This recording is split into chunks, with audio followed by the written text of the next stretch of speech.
Welcome back, ladies and gentlemen, to the Science of Fitness podcast. I'm here with the one and only Matthias Hemoulli. My friend, welcome. So, Bulls. Very excited about this one, mate. And I know you are. You know, you've been asking me to go on the podcast every single week for the last, 6 months, and we're finally here, mate. Good to be here. A little bit nervous, but it's good. We'll try. Nerves are good, right? Means you care. Yeah, that's it. It's like when someone walks into the gym first time, it means they care. Mate, all good. Righto. So let's get into it.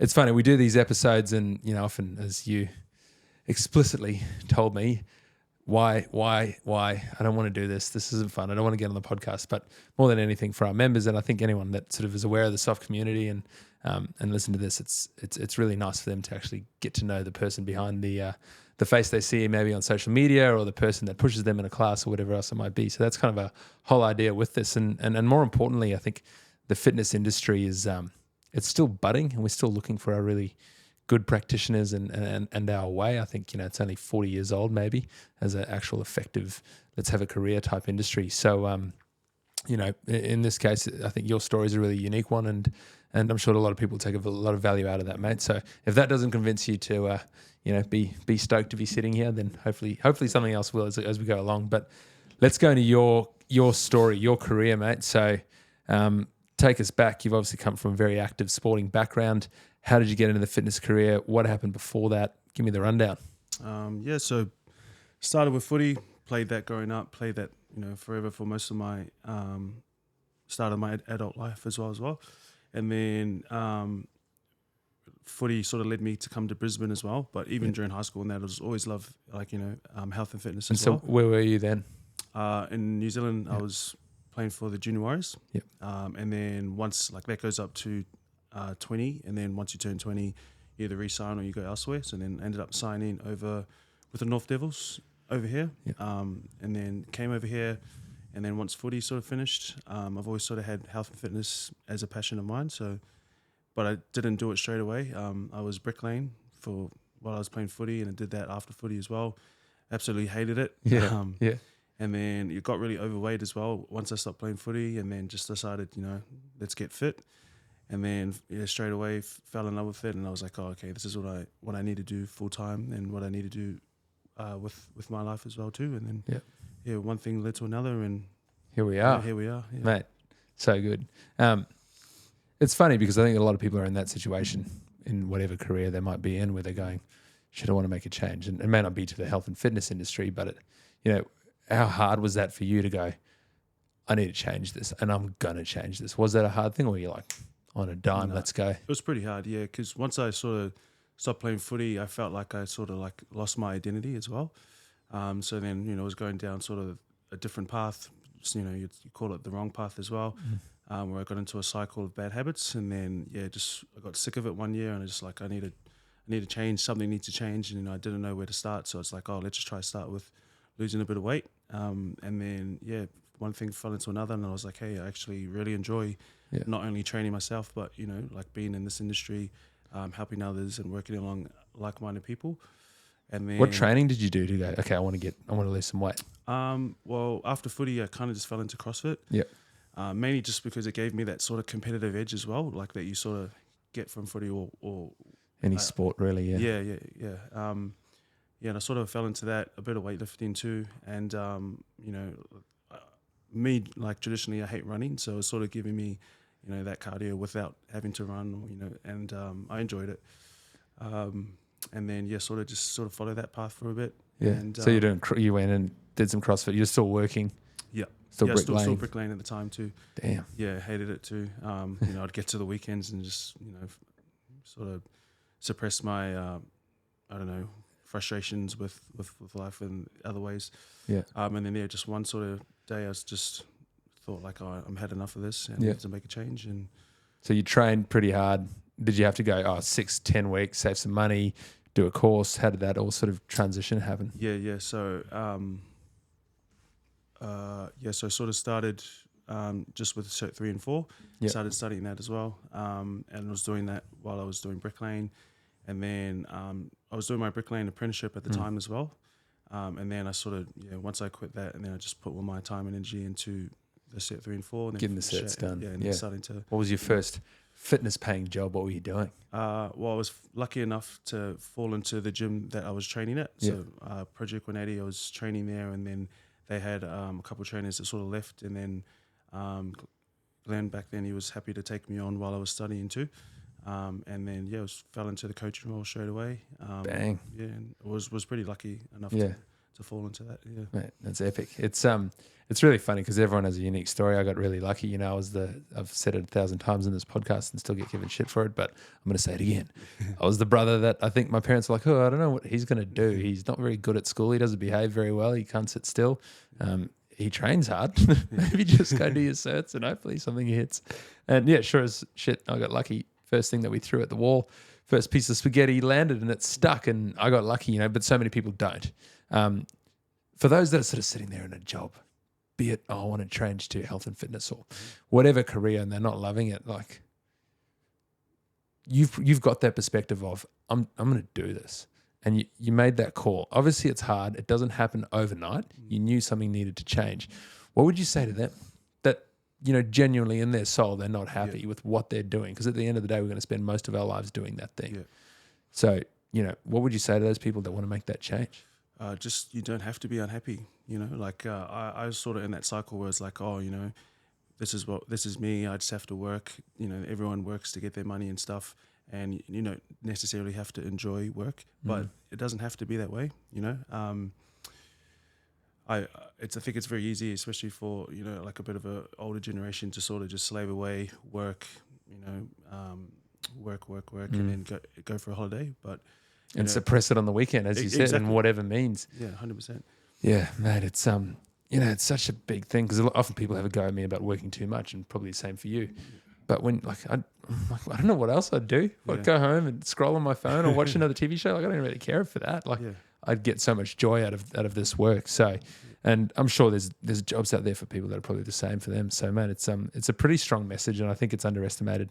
Definitely, you probably underestimated, but there's a lot of people that need to hear it. So, at what point after the certs, I'm stepping into this, I kind of like it. Did you go, and you won't really love this, but go, I'm actually pretty good at this. Yeah. Did that hit? Yeah, I guess it was never really an internal feeling. It was more external. Like I would get, good feedback with the last gym too. Like I felt like we built a pretty good community, and same reason why I love it here at Soft is because of the community as well. But I just get people that say like, sort of reassuring you that what we're doing is good, and people enjoying it, and people, some people was their best part of the day coming to the gym. So just like, stuff like that, where I'd get feedback from members, which is sort of that reassurance. I don't know, like, I don't know. I guess No, and that's just it. It's that simple, right? It's like, I like coming and doing it. Mm-hmm. If you're not good at it, that's not going to be very fun. But getting that external validation is sometimes a really important thing. And I think it's from a management perspective and understanding yourself. It's a very important part of like being able to go, okay, good then. I'm not crazy. I'm not thinking I'm good at this job, but no one likes it. I've got no customers or whatever it might be. So if you sort of look back at it, I mean, how long have you been in the industry now? Like 6+ years. Yeah. So that's a fair chunk of time. I think most careers in our industry don't last half that time. What do you think people misunderstand about what it takes to actually last 6 years in the industry? Love it, still be passionate about it. Yeah. What's sort of the main thing there?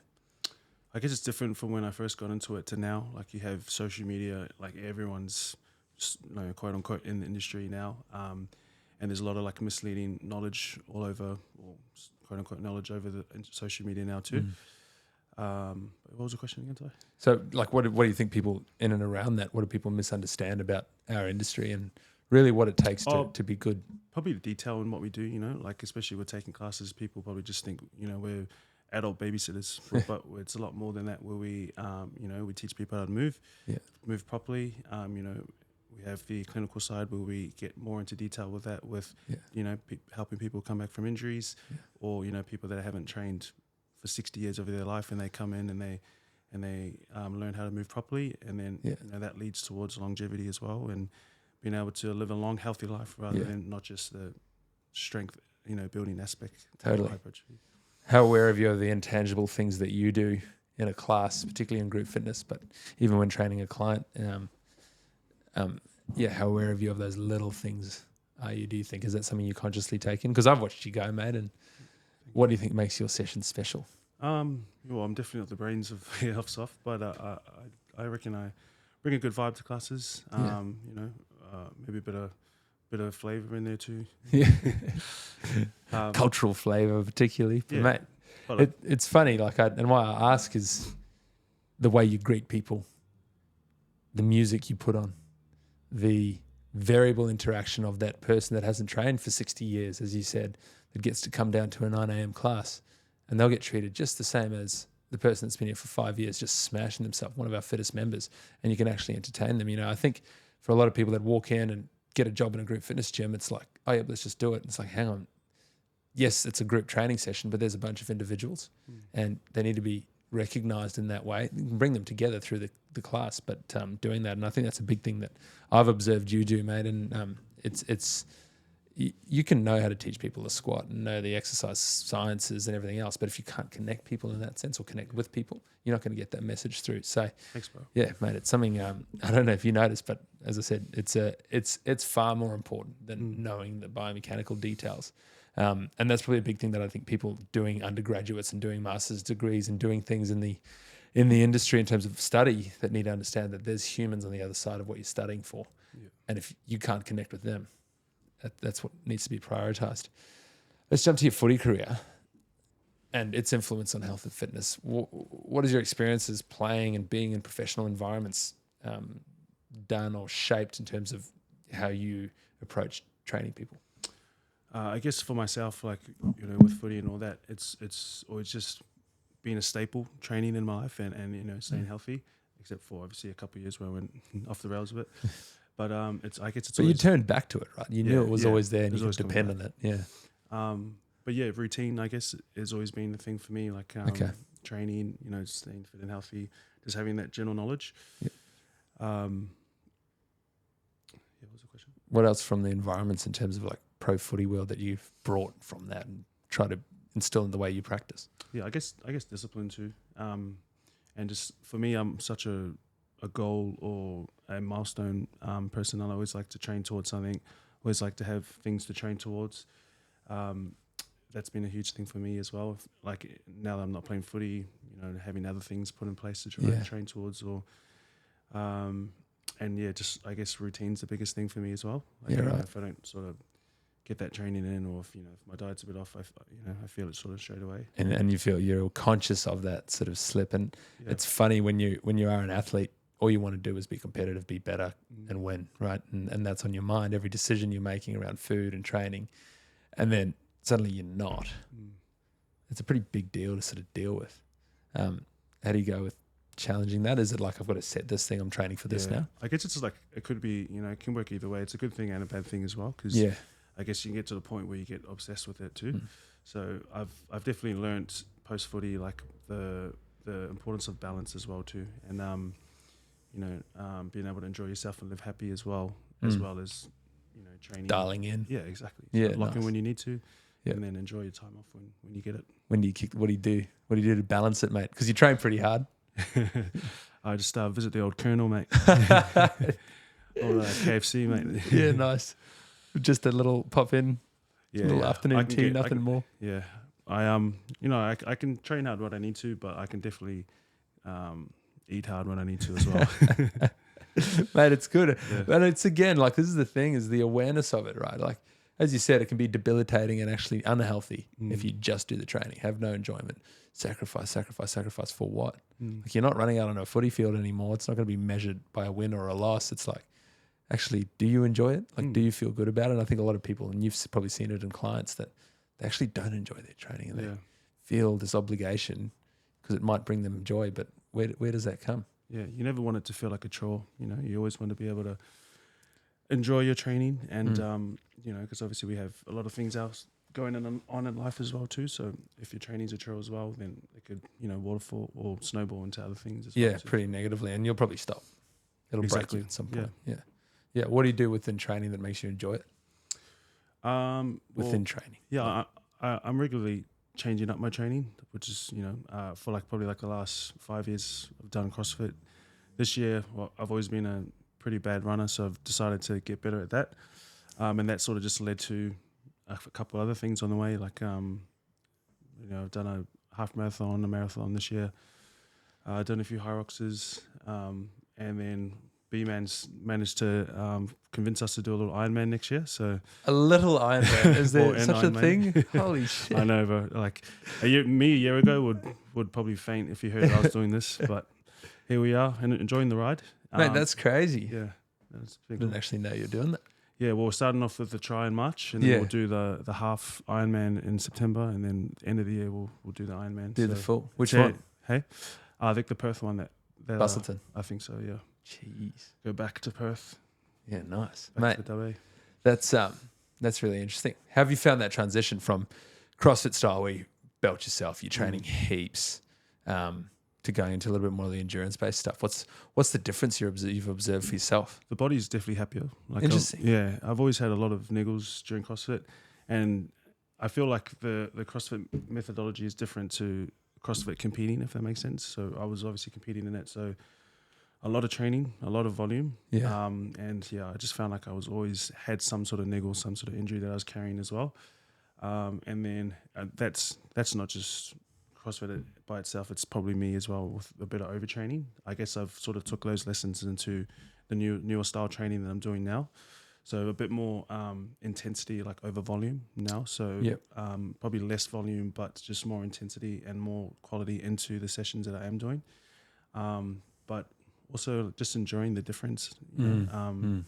It's a new challenge, like something that, totally out of the comfort zone for me, and something that I'm terrible at, but I just enjoy the challenge in that alone, Yeah, well, totally. It's sort of funny. Like, I even find there is a sort of cyclical nature, particularly if you train a lot, of like over 3 to 5 years, dial in on the thing, and then you kind of just go, you reach a ceiling with it, and like unless it's really competitive, like a specific sport of some kind, you go, what else is there? Like let's take this, all the lessons from this type of training, CrossFit in your case, pivot across. Let's go to a little bit more endurance based stuff.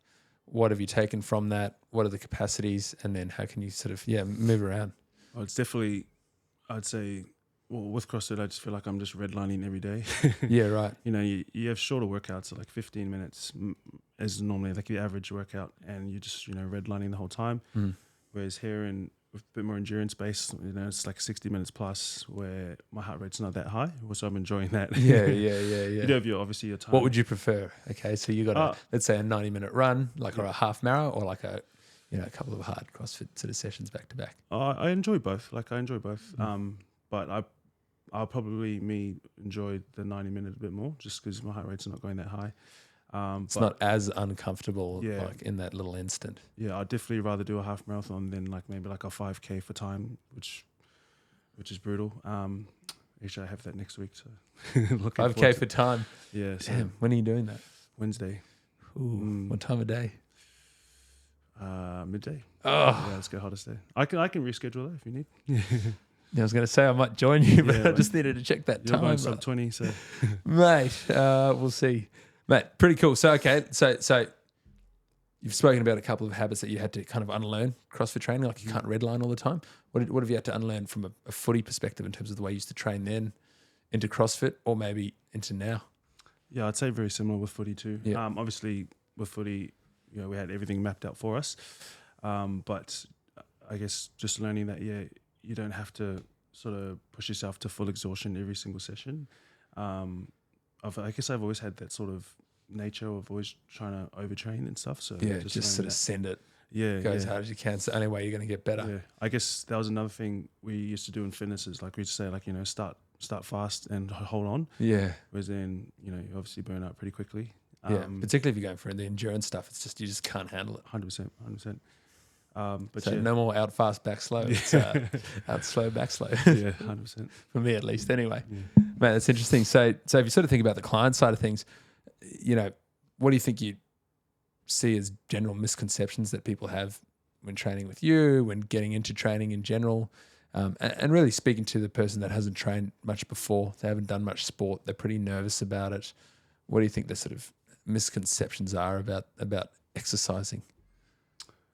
That probably you have to be like a certain fitness level to start. You know, I guess a lot of people, the hardest thing is to actually start, and because they have, you know, conceptions in their head that they have to be at a certain level to start, which is not true. You know, you can be any level to start, and everything is adjustable. We can make things, I guess, harder, easier, you know, and balance that. It's the biggest thing, man. And people go, "Oh, let me just get a little bit fitter before I get started." yeah. And you're like, "Wait." But you're not going to, especially if you don't have that accountability. You know? Totally, right? And that's just it. And the fun element of the people side, that's what makes us accountable to things. Like 100%. I make sure I'm trying to book, you know, the boys in for a run on Saturday morning, because if they don't come, well, there's a good chance I might not come. Exactly. So yeah, it makes it pretty fun. In terms of like dealing with such a diverse mix of people, you know, you've got, what would you say, some of the oldest people that come to class at 5:30 on a Friday night, Thursday night, whatever. They're probably some people in their 50s. Oh, easily 50 plus, 60 plus, 60 plus. And then you've got some national level athletes, the rowing programs, rugby programs, etc. How do you find like the similarities with them, and then what are the differences with them, and then how do you deal with that? I'd say the similarities would be the mindset, you know, like we have some like weapons that are 50, 60 plus, you know, and they can push those younger athletes too. And it's not so much about them doing the same level of output work. Exactly. Yeah. It's more about the effort. So they both have the effort, and I know for myself, like I get inspired when I see, you know, 50, 60 plus people, you know, pushing themselves in the gym and sort of, you know, debunking those myths that, you know, as you get older, you have to slow down. You know, I feel like, you know, if you don't use it, you lose it. And it's not so much about, you know, still training how the 20-year-old trains. You know, you just change the goalpost to suit you, and especially as you age. But it doesn't mean you can't do what he's doing. You know, you might have a couple adjustments, but you know, you can still push yourself. You got arms, you got legs, you can move it. Yeah, 100%. What's your sort of favorite success story that sort of comes to mind with that population particularly? I'd have to go. That's a good one. But it comes to mind, it's like David and Ian straight away. Yeah. You know, they come in every day, and then Saturdays included too. You know, and they obviously we have like a little competition on Saturday. We have like your team competitions, and they don't care about winning, but they every time, you know, they're on the floor after the session, they push themselves to that limit. You know, they're not doing that every day, but it's just cool to still see they have it in them, and they you know, they like pushing themselves. Yeah.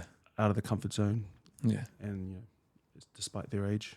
Yeah, exactly. And that's just it as this, you know, more. I think the more this whole longevity idea and this, you know, people actually exercising and utilizing it as that tool for their health, seeing people that are in their 40s and their 50s jumping into group fitness for me is like probably one of the best things, because it's not necessarily about competing or having an output that measures against the person next to you that's young and in their 20s and whatever.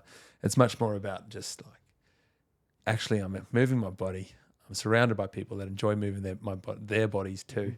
And there's a lot of connection that comes with that. Yeah. And I think that's probably the best part, is that sort of the young and the old and everything in between actually get together, as opposed to going, oh, you guys are just in this class and don't talk to them kind of thing. I think that's the coolest thing about the community too, is because we have all age demographics and age groups as well, that, you know, where else are you going to see, you know, like a 19-year-old just finished school talking to, you know, a 50-plus-year-old, which is pretty cool. Yeah, totally. So if you, knowing what you know now, 6 years in the health and fitness industry, training all sorts of clients, all sorts of layers, done so many things training-wise with your body, asked so many questions of it. If you had a message back for yourself, like when you were going into that sort of professional realm of your career, what would that have been? Oh, good question. Probably just to back yourself. You know, I guess like a young Matthias, even probably to this day too, has struggled a lot with confidence and struggled a lot with, I guess, believing in himself too. So I guess, you know, back then, I had all the tools, you know, I had the mindset and stuff, but just never had that total belief. So if I could just go back and let him know, like, just believe in yourself, believe in what you're doing, believe in your training, you know, the people around you too, and trust the process as well. Yeah, totally. I mean, how many young blokes need to hear that, right? Like, don't overthink it, relax, trust your work, go to it, and then when the opportunity comes, put your hand up and take it, because it's very, very scary. Yeah, 100%. You know? And I guess you take those opportunities for granted too, you know, like I remember being being at the Waz and just having everything there, going to like, you know, hotels, coming to Australia every second weekend. Yeah. And I came over here and like even just little things like all the gear I used to get. And I came over here and I was like, oh, I have to buy boots. Like, what do you mean?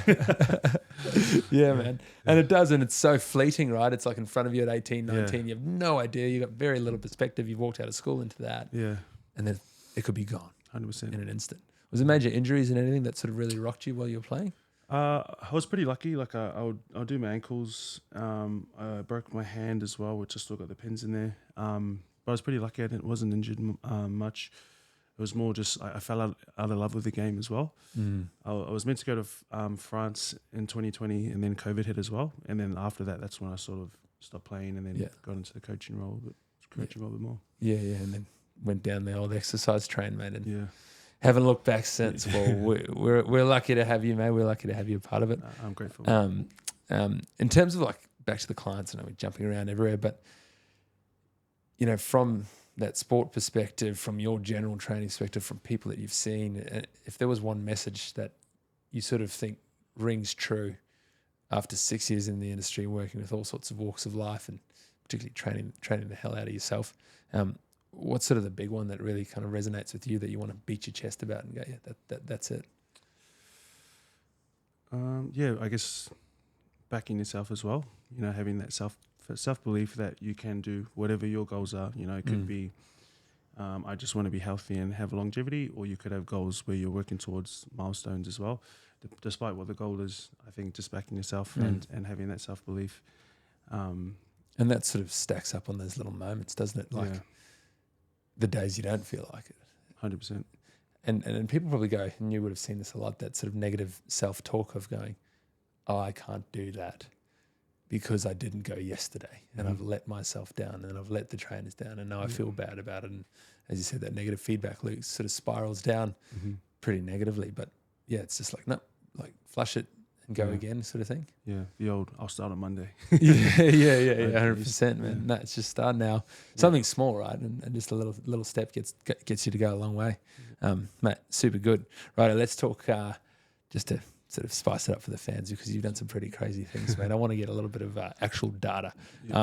So we'll start with the endurance stuff, go backwards. You did that marathon. You did it on your own? Yeah. It was kind of spur of the moment too, because I was... because Joey was away, so I was down staying at his place in Burleigh and working down at the Soft Burleigh too. And it was just so nice to run down there, eh? And I did this little July challenge where I ran at least 5K every day. And then I got to the end of July, 31 days, and then I was like, let's try go for 50. And then it came to day 32 and I didn't run, and I was so pissed off at myself. So I was like, okay, well, we've got to do like a punishment, so we'll run, I don't know, 30K, whatever.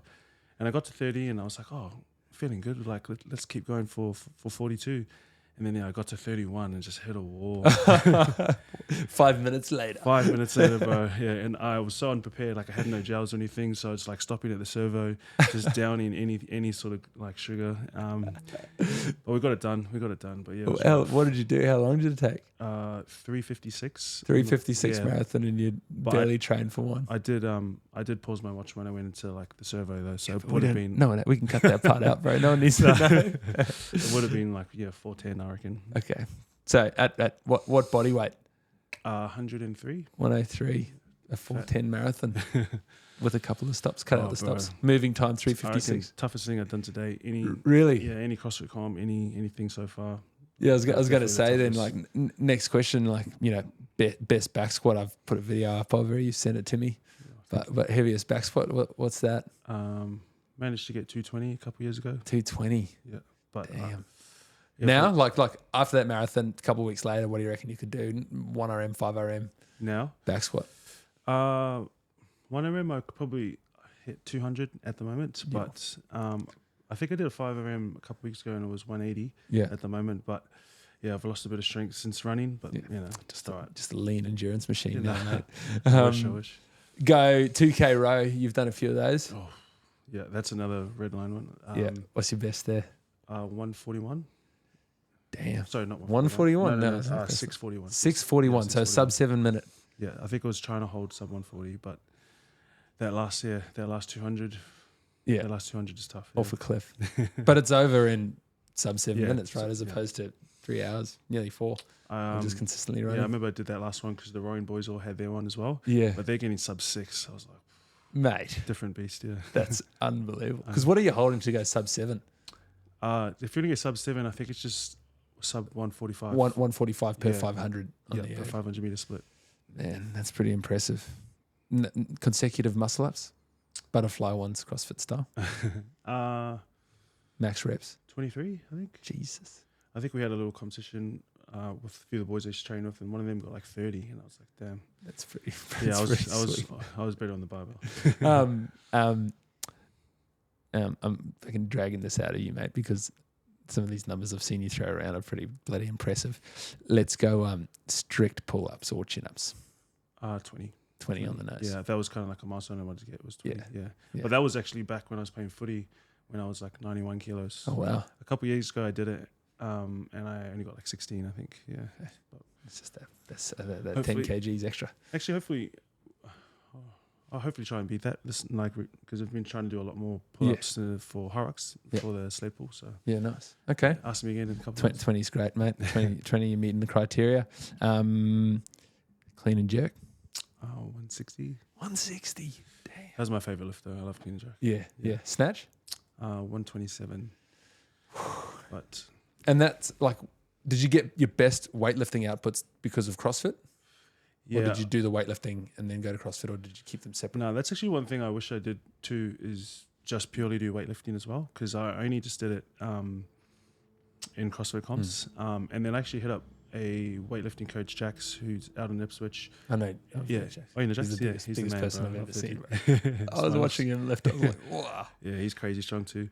Yeah. I hit him up last year to start some CrossFit, and then I bruised my ribs. Yeah. And then I started running, and I just went down a different path. But I always wish I actually did do some weightlifting comps. One day, Yeah, maybe it's One not too day. late. mid 30s, and get that old man strong. Yeah. Mate, pretty epic numbers. Like, sorry for making you put that out on air, but It's all right. I know you're humble about it. But mate, it's to be able to run a sub 4 hour marathon, squat double body weight and some 10 muscle ups, 20 pull ups. You got 23 muscle ups, which is Oh, that's with the kip. with the kip though. Yeah. Yeah, it doesn't count. Right? But and then obviously having that weightlifting, mate, it's pretty sweet. And I think this is where I'd love CrossFit as theoretically in terms of jack of all trades, or as many trades as possible, right? Like that's kind of the whole idea with it. And that's from a principle perspective for me, where most people need to be looking at their training. You know, don't just be a red liner, just do, really hard running, but then be piss weak. You know, you've got to be as strong as you possibly can. Like, unless you want to really specialize and dial in on a sport because you're playing in that sport to compete on that sport, mate, be okay at everything. And then if you can gradually get a little bit better at everything and end up, being as good as you at everything, amazing. No, But not me. Yeah. I think it's a big mistake that I think often our industry pushes people into a specialization rather than go and get good at this, go to the next thing, go to something that you suck at, like you've done with your running. Yeah, I guess that's what I enjoyed about CrossFit too. Is just there's so much you can do. Like you can be good at weightlifting, but then your gymnastics sort of can suffer as well. So it's forcing you to be all rounded. But it's something that I've always liked to do is just try different things too. So so I'm trying this at the moment, and we'll see how we go. A little bit of running, and then see where to next, mate. Yeah. Awesome. Well, I'm pretty stoked to not only just witness you train and do your thing, but mate, obviously have you a part of the team at. I think I've said it to you enough, but mate, what you bring and your vibe you bring is probably one of the most unique I've seen and one of the best I've seen in the industry. So, and it means a lot to me, and it means a lot to a lot of our members, I know. And I think everybody listening to this will be able to go, oh, yep, okay, he is the man. I'm not just making it up. I'm going to lose followers after this, mate. Sorry. And but yeah, mate, it's really special, and I think more than anything, our industry needs people like you. You know, it needs people that are good with people and people that are passionate about what they do, and it oozes out of you, mate. So don't stop keeping on, because I know you inspire and you help a lot of people, and probably a lot more than you can even begin to fathom. So, mate, thanks very much for jumping on, and thanks for just being the man. Thanks, mate. It wasn't too bad, eh? Not too bad. Yeah, feel okay. Excellent. Sweet. Well, we'll have to do it again next week. Yep. No, all good. Thanks, fella. No, thanks, mate. I appreciate it. Me. Was that all right? That easy, bro.